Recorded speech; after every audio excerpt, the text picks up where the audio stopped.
आज हम exponent chapter के लॉज ऑफ एक्सपोनेंट के बारे में जानेंगे। तो यहाँ a बाय बी अगर कोई रेशनल नंबर है, a by b is a rational number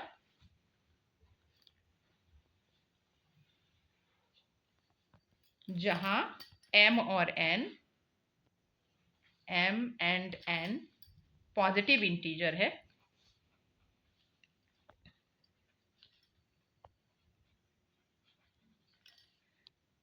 तो एक फर्स्ट लॉ है a बाय बी पे अगर m एक्सपोनेंट रहे और मल्टीप्लाई के साइन में a बाय बी पे फिर n एक्सपोनेंट रहे, तो इसका जो लॉ है वो बताता है कि a बाय बी पे एक्सपोनेंट m प्लस n इसका रिजल्ट होगा।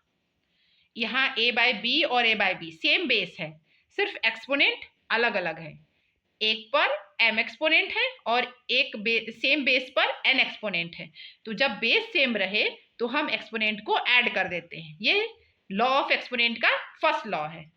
इसका सेकेंड लॉ बोलता है कि if m is greater than n, then अगर m एक्सपोनेंट n से बड़ा हो तो हम क्या करेंगे, a बाय बी पर m एक्सपोनेंट रहे और डिवाइड के साइन में सेम बेस पर a बाय बी पर n एक्सपोनेंट रहे, तो इसका रिजल्ट होगा सेम बेस पर एक्सपोनेंट माइनस हो जाएगा और जो बड़ा एक्सपोनेंट रहेगा उसमें हम छोटे को माइनस करेंगे क्योंकि m बड़ा है n से।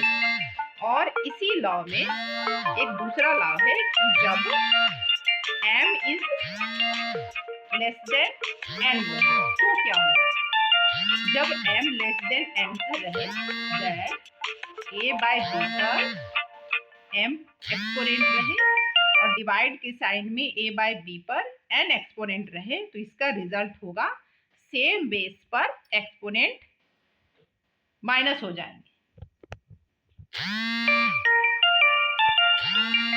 1 बाय a बाय बी पर n माइनस m होगा।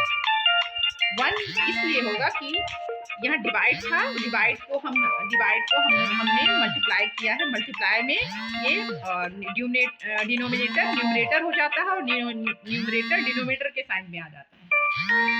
अब इसका थर्ड लॉ है जिसमें हम देखेंगे a बाय बी पर m एक्सपोनेंट है और मिडिल ब्रैकेट में एक a by b same base पर n एक्सपोनेंट भी है।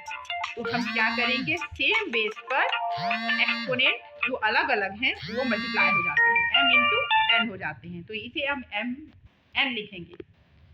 एक दूसरा लॉ है जिसमें a बाय b पर एक्सपोनेंट नेगेटिव है, तो हम क्या करेंगे, जब नेगेटिव एक्सपोनेंट रहेगा तो हम बेस को डिनोमिनेटर में ले जाएंगे, a बाय b कर देंगे और यहाँ पे हमारा एक्सपोनेंट पॉजिटिव हो जाएगा।